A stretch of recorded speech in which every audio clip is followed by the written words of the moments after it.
मैं एक गांव के रहने वाला हूं और उसे गांव में एक चौधरी था जिसकी जमीन पर ज्यादा लोग खेती बाड़ी करके अपना गुजारा किया करते थे। उसी में मेरी भी गिनती थी। मेरे पास अपना कोई खेत नहीं था। मैं चौधरी की जमीन पर खेती करने को मजबूर था। गरीबी से बहुत परेशान था, इसलिए मैंने कुछ और सोचा। मुझे पता था इस तरह से कब तक पेट का पालूंगा। मैं शहर जाने का इरादा किया और निकल पड़ा अपनी नई राह की ओर। पहली बात तो यह थी कि इस शहर में मेरा कोई नहीं था। मेरी पत्नी के मामा रहते थे, लेकिन मैं उनसे कांटेक्ट नहीं करना चाहता था। मैं नौकरी की तलाश में इधर उधर भटकने लगा, लेकिन कहीं नौकरी नहीं मिली। एक तो गांव से चुपके चुपके आया था, क्योंकि गांव का चौधरी यह बिल्कुल नहीं चाहता था कि उसकी जमीन पर काम करने वाले लोग उसे छोड़कर कहीं और जाएं। इसलिए जाकर काम कर मांगने लगा, लेकिन लोग महंगाई का रोना शुरू कर देते थे। अब मैंने सोचा कि वापस अपने गांव चला जाऊंगा। जिस दिन मैं जाने की निकल रहा था, उसी दिन मुझे ईंट ढोने का काम मिल गया। इस काम से बहुत खुश हुआ, क्योंकि अब मुझे गांव जाकर चौधरी की गुलामी नहीं करनी पड़ेगी। इसके बाद इस काम से तंग आ रहा था, क्योंकि इसमें मुझे बहुत कम मजदूरी मिलती थी। बड़ी मुश्किल से मेरा गुजारा हो पाता था। अब मैं ज्यादा पैसे कमाने का जरिया ढूंढने लगा। एक दिन मेरी मुलाकात दीपक नाम के आदमी से हुई। सिलसिले में हम लोग मिलते थे। अब हमारी दोस्ती भी हो गई थी और मैं उसके काम घर भी जाने लगा। दीपक भी ठेकेदारी का काम करता था। उसका काम भी ज्यादा नहीं चलता था। जिस हिसाब से उसकी ठाट बाट थे, लगता था कि वह बहुत पैसे वाला है, लेकिन उसके पास ही पैसे आते कहाँ से थे। उसके ऐसो आराम देखकर मुझे हैरत होती थी। मैं यह चाहता था कि वह भी मुझे अपने कारोबार में शामिल कर ले, ताकि मैं अपनी जिंदगी सुकून से गुजार सकूं। अभी तक अपने बिजनेस के बारे में कुछ नहीं बताया। बोला वह एक ठेकेदार हूँ। मैंने यह बात नोट किया था कि उसका ठेकेदारी बिल्कुल मन नहीं लगता था। एक दिन मैंने उससे पूछ ही लिया कि आखिर उसके पास इतनी दौलत कहाँ से आती है, क्या राज है। फिर उसने मुझसे ऐसी बात बताई जिसे सुनकर मेरे होश उड़ गए। उसने मुझे बताया कि लड़कियों की नौकरी दिलवाने के बहाने उन्हें कोठे पर बेच देता हूँ। मेरे माथे पर पसीना निकलने लगा, जिसकी उसे पैसे मिलते हैं। इस काम में इस कदर पैसा है कि वह अपनी जिंदगी इतनी ऐशो आराम से गुजारता है। उसने मुझे भी अपने साथ काम करने का ऑफर दिया। अभी मैं तो इसी बात से हिला हुआ था कि यह कितना गंदा काम करता है, ऊपर से गैर कानूनी है। उसने मुझे कहा, तुम्हारे फैसले का इंतजार करूंगा। मैं घर चला आया और कब मैं अपनी गरीबी के बारे में सोचने लगा कि किस कदर मैं अपना गुजारा कर रहा हूँ और घर पर बीवी बच्चे पैसे भेजने का इंतजार करते हैं। इस सोचते सोचते पूरी रात गुजर गई। अगले दिन मैं काम पर निकल गया तो रास्ते में मुझे दीपक मिला। उसने मुझे फिर फैसले के बारे में पूछा तो मैं बिना सोचे समझे हाँ कह दिया था। दीपक मेरे फैसले से बहुत खुश हुआ और एक दिन हम कोठे पर चले गए। वहाँ बहुत सन्नाटा था। रात भर जागे लोग दिन में अपनी नींद पूरी कर रहे थे। कोठे की मालकिन के पास ले गया, जो लड़कियां खरीदने का काम किया करती थी। उसे औरत ने दीपक से पूछा कि क्या यह काम कर पाएगा, तो दीपक ने तुरंत हाँ कह दिया। उसने उस औरत को विश्वास दिलाया कि मेरे साथ ही काम करेगा। वह औरत मुझे ऊपर से नीचे तक देखती रही। फिर उसे औरत ने कहा, फिलहाल मुझे लड़कियों की जरूरत है, तो मेरे लिए लड़कियों का इंतजाम कर दो। मैं वहां से उठकर दीपक के साथ उसके घर आ गया। तब उसने मुझे कहा कि मैं गांव जाऊं और लड़कियों को नौकरी का साझा देकर यहाँ ले आऊं। दीपक भी ऐसे ही काम किया करता था। उसने मुझे कहा कि शहर के पास एक गांव है, तुम वहां जाओ और लड़कियों को नौकरी का साझा देकर यहाँ ले आओ। उसने मुझे गांव का पता दिया और मैं चल पड़ा। दीपक यह काम अकेले नहीं करता था, बल्कि उसका एक बड़ा गिरोह था। जब मैं गांव में गया तो मैं कहीं आदमी को धोखा, जो दीपक के ही भेजे हुए थे, वह बड़े अच्छे अंदाज में यह काम कर रहे थे। मेरा ठेकेदार छुट्टी नहीं दे रहा था, इसलिए मैं जॉब छोड़ दी। बताए हुए रास्ते पर चल पड़ा। मेरी आत्मा मुझे कचोट रही थी। गांव में पहुंचता तो शाम हो चुकी थी। मैं बस में उतरा, पैर आगे बढ़ ही नहीं पा रहे थे। मुझे एक काम करने में कोई खुशी नहीं हो रही थी। मुझे पैसे तो कमाने थे, लेकिन इस तरह से नहीं। मैं जबरदस्ती अपने आप को गांव में ले जा रहा था। सामने से एक टैक्सी वाला आता दिखाई दिया। मैंने उसे रुकवा लिया और खामोशी से किराया तय करके बैठ गया था। मैं रास्ते भर खामोश रहा। टैक्सी वाला अपनी गरीबी की दास्तां सुनाना शुरू किया। मैं भी तो अपनी गरीबी से जूझ रहा था और यहाँ तक पहुँचा था। टैक्सी वाले से अच्छी जान पहचान हो गई थी। उसने मुझे अपना मेहमान बनाने का ऑफर दिया, क्योंकि शहर से आने वाले लोगों का सहारा चाहिए होता। कुछ देर बाद टैक्सी वाला बोला कि शहर से लोग आए हैं जो लड़कियों को शहर ले जाकर उन्हें नौकरी दे रहे हैं। यह सुनते ही मेरे कान खड़े हो गए। फिर उसने बताया कि उसकी बेटी भी एप्लीकेशन जमा कराई है, वह 10 क्लास तक पढ़ी है। यह बताते हुए उसे अपनी बेटी पर गौरव महसूस हो रहा था और मुझे शर्म आ रही थी। मैं उससे नजरें नहीं मिला पा रहा था, क्योंकि अब तक मैं यह जान ही गया था कि नौकरी का बोलकर लोग जिसे यह गांव वाले अच्छा इंसान समझते हैं, वह लोग इन्हें ले जाकर कोठे पर बेच देते हैं। इसलिए जो अपने भविष्य के सपने देख रहे हैं उन्हें दीपक जैसे लोग खत्म कर देते हैं। और अब मैं भी इसी रास्ते पर चल पड़ा था। टैक्सी वाले की बात सुनकर मेरा मन हुआ कि मैं उसे मना कर दूं कि अपनी बेटी को शहर ना भेजो, वरना कभी वापस नहीं आ पाएगी। लेकिन मैं कुछ नहीं बोल पाया और उसका धन्यवाद करके आगे बढ़ गया। कुछ देर बाद दीपक के गुरु के आदमी मिल गए। कुछ दिन तक हम अपना काम करते रहे, मगर औरतों को गांव से शहर ले जाना आसान काम नहीं था। कुछ दिन ही की मेहनत के बाद गांव से शहर जा रहा था और मेरे साथ 4 लड़कियां थीं। वह भी बड़ी मुश्किल से तैयार हुई थीं। लड़कियां नौकरी के इरादे से मेरे साथ जा रही थीं। पहली बार शहर जाने से वह सभी घबराई हुई थी। मैं शहर पहुंचकर दीपक को कॉल किया और उसने मुझे उन लड़कियों को कोठे पर ले जाने को कहा। मेरा दिल बैठा जा रहा था कि कैसे इन बेचारी लड़कियों को नरक में ले जा रहा हूँ। मैं बहुत बड़ा पाप करने जा रहा था मुझे सब समझती थी, लेकिन पैसे की चमक और मेरी गरीबी से मेरे चेहरे पर एक पर्दा डाल दिया और मैं सही गलत भूलकर उन लड़कियों को लेकर जा रहा था। मैं लड़कियों को बताया कि हम नौकरी वाली जगह पर जा रहे हैं। इस सुनकर वह बहुत खुश थी, लेकिन आने वाले तूफान के बेखबर थी। उन 4 लड़कियों में एक लड़की टैक्सी वाली की थी।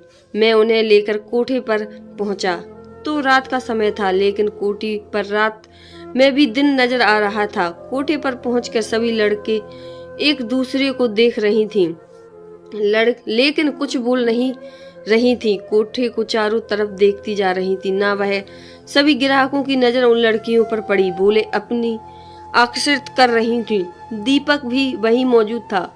कोठे की मालकिन खुश हो गई थी, मुझे शाबाशी देने लगी। एक दूसरे को देख रही थी। अब समझ चुकी थी कि उनके साथ बहुत एक नौकरी का साझा देकर उन्हें यहाँ कोठे पर भेज दिया गया है। मालकिन ने नोटों की गद्दियां मुझे दी और मैं लेकर जा रहा था कि पीछे से उन लड़कियों की चीखों की पुकार सुनाई पड़ रही थी, लेकिन मेरी आंखों पर नोटों की चमक की पट्टी बन चुकी थी।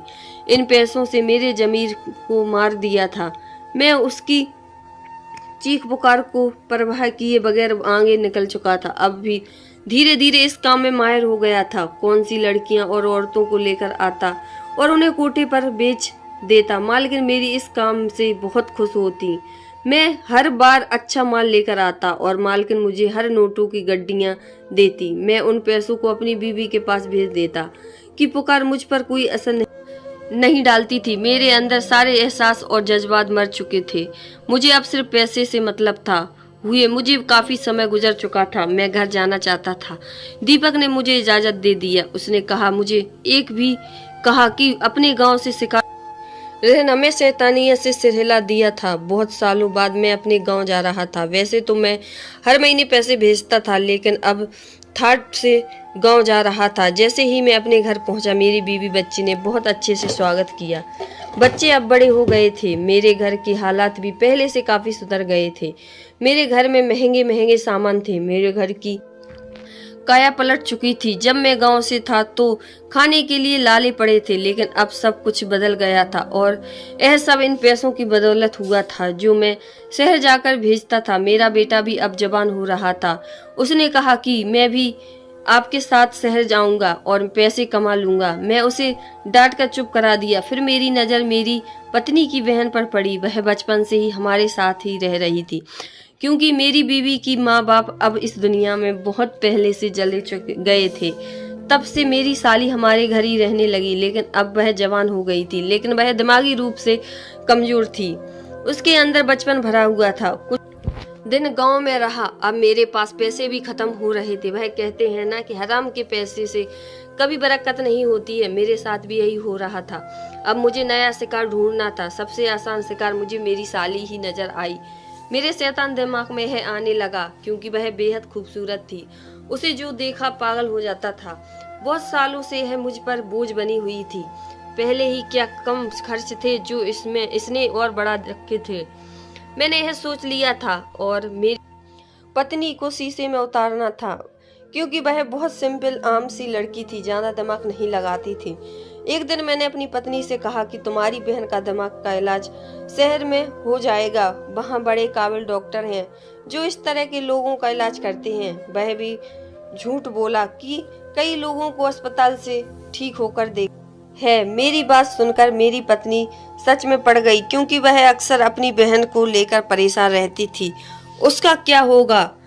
अब जवान हो गई थी, लेकिन उसके दिमागी कमजोर की वजह से उसका कोई रिश्ता भी नहीं आता था। अपनी पत्नी को और शीशे में उतारना शुरू किया। मैंने कहा कि शहर में घूमेगी फिरेगी तो उसकी सेहत अच्छी हो जाएगी। मेरी बात पर भरोसा करके मेरी पत्नी अपनी बहन को मेरे साथ भेजने को तैयार हो गई थी। यह काम इतनी आसान हो जाएगा यह मैंने सोचा नहीं था। कुछ ही दिन बाद मैं अपनी साली को लेकर रवाना हो गया। अपनी बहन को दूर जाता हुआ देख पत्नी फूट फूट कर रोने लगी, क्योंकि उसने अपनी बहन को अपने बच्चों की तरह पाला था, उसकी हर जरूरत पूरी करती थी। लेकिन अब मेरी पत्नी यह नहीं जानती थी कि मैं उसे शहर ठीक करने नहीं बल्कि उसे बेचने ले जा रहा हूँ।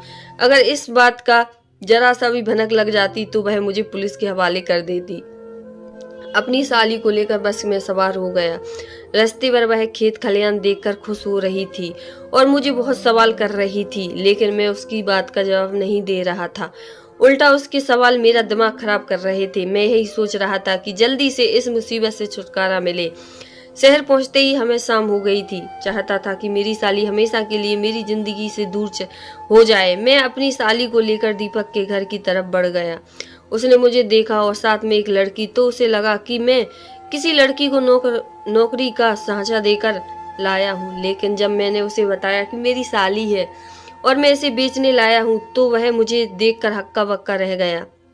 उसे यह भी बताया कि उसकी दिमागी हालत ठीक नहीं है, तो उसने मुझे एक काम करने से मना किया। लेकिन दीपक के सामने हाथ पैर जोड़े तब वह मान गया। फिर मैं और दीपक उसे लेकर कोठे पर पहुंचे। मालकिन साली को देखकर बहुत ही खुश हो गई, लेकिन जब मैंने उसे मेडिकल कंडीशन बताया तो वह इसे लेने से मना कर दी। फिर मैं बहुत मनाया तो मान गई। मालकिन ने कहा कि अभी वह कुछ दिन इसको रखेगी, इसके बाद ही पैसे देगी। मैं हाँ कह दिया। मैं उसे छोड़कर आने लगा तो वह भी मेरे साथ आने जिद करने लगी। फिर बाद में तेज आवाज में रोने लगी, लेकिन मैं उसकी परवाह किए बिना ही दीपक के साथ घर चला आया। अब मैं यह सोच रहा था कि एक काम और करना है मुझे अपनी पत्नी को। अगली सुबह हुई तो मैं अपनी पत्नी को फोन किया और उसे कहा कि जब हम बस स्टैंड पर उतरे तो वह पीछे से कहीं चली गई। मैंने उसे बहुत ढूंढा, लेकिन उसका कहीं कुछ पता नहीं चला। मैं अभी भी उसे ढूंढ रहा हूँ। मेरी बात सुनकर मेरी पत्नी जोर जोर से रोने लगी। मेरे बच्चे भी अपनी मौसी के लिए रो रहे थे। पूरा घर पागल हो रहा था। यह कोई नॉर्मल बात नहीं थी कि एक लड़की शहर में गुम हो गई। मैंने अपनी पत्नी से वादा किया कि उसे ढूंढ लाऊंगा। मैं अब आराम से लेट गया, लेकिन हर घंटे मेरी पत्नी का फोन आता। यह बताते बताते थक चुका था कि उसे अभी ढूंढ रहा हूँ। मेरी पत्नी अपनी बहन के लिए पागल हो रही थी। मैंने एक रास्ता निकाला कि अब फोन अपना बंद कर लिया। उसके सवालों से राहत मिल गई। कुछ दिन में इंतजार किया कि मालकिन अब कब फोन आएगा कि पैसे आकर ले जाओ। लेकिन 2 दिन के बाद मैं दीपक के साथ कोठे पर चला गया और वहां सब मुझे घूर रहे थे। मैं समझ नहीं पा रहा था। तभी मेरे पैरों तले से जमीन खिसक गई जब मैं अपने बड़े बेटे को सामने देखा और अपनी पत्नी बैठी थी। चारों तरफ पुलिस घूम रही थी और मुझे रूम को पकड़ कर ले जा रहे थे। मालकिन का भी कहीं कुछ पता नहीं चल रहा था। शायद वह भी पुलिस के हाथ आ गई थी। मुझे नफरत से देख रहे थे और यह सब हो पाया मेरी पत्नी के मामा के वजह से, जो एक वकील हैं। जब मैं फोन पर बताया था तभी मेरी पत्नी ने यह बात अपने मामा को बता दी थी और उन्होंने मेरी पत्नी को यहाँ बुला लिया था। 2 दिन में अपनी पत्नी को फोन नहीं उठाया, बंद कर दिया था। अगर मैं उससे बात करता तो मुझे आज यह शर्मिंदगी नहीं उठानी पड़ती। मेरी साली भी अपनी बहन के साथ बैठी थी और मुझे गुस्से से देख रही थी। मैं एक मुजरिम बना खड़ा था और मेरी बीवी और बच्चे मुझे लाल आंखों से देख रहे थे। मेरा मन यही हुआ कि जमीन फट जाए और मैं उसमें समा जाऊं। मेरी साली चिल्ला चिल्ला कर सबको यह बता रही थी। मैं ही उसे यहाँ छोड़कर गया था। मेरी पत्नी के मामा ने मुझे एक जोड़ का थप्पड़ मारा। कोठे की मालकिन पुलिस के पहले ही सब कुछ बता दी चुकी थी। मेरे करतूत सबको पता चल चुके थे। मैं अपनी साली के पैरों में गिर पर माफी मांगने लगा, लेकिन वह डर कर अपनी बहन के पीछे छुप गई। मेरी पत्नी ने मुझे धक्का दे दिया। पुलिस मुझे पकड़ कर ले जा रही थी। मेरी चीख पुकार का किसी पर कोई असर नहीं पड़ रहा था, जैसे मेरे ऊपर भी किसी लड़की की चीख पुकार का असर नहीं पड़ता था। इतिहास दोहरा रहा था। मेरे साथ वही हो रहा था। बहुत दिन जेल में रहने के बाद छूट गया। मुझ में अपने घर जाने की हिम्मत नहीं हो रही थी। मैं जैसे ही घर पहुंच, कोई मुझसे बात करना कि दूर मेरी शक्ल तक देखना को तैयार नहीं था। शहर चला आया और मेरे लिए यह सजा भी कम होगी, क्योंकि मैं बहुत जुर्म किए हैं। कहानी पसंद आए तो चैनल को लाइक, शेयर, सब्सक्राइब करना। हर हर महादेव।